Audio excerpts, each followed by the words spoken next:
let's talk about the modern Bible manuscripts and their history and traditions. Well, it all began with two men named Westcott and Hort.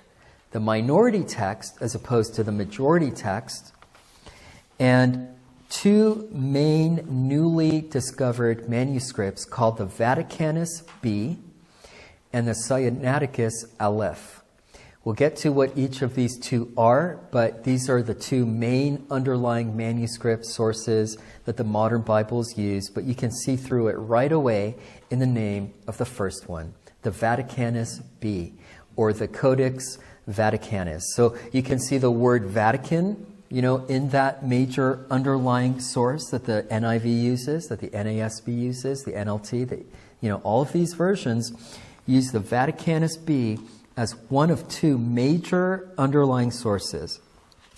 And the Vaticanus B was discovered in the private Vatican vaults in the Vatican Library around 1475.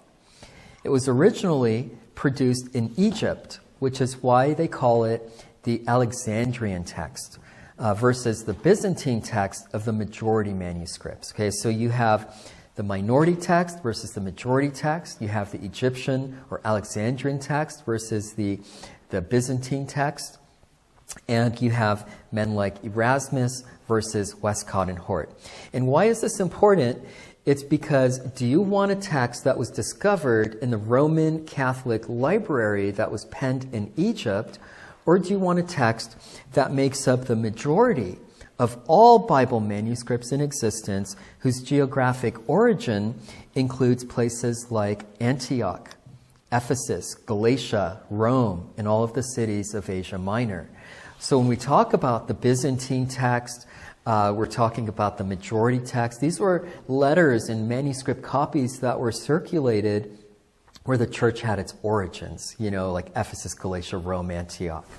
And so these were where these epistles were originally circulated. So geographic proximity to the events is a key factor in biblical inerrancy.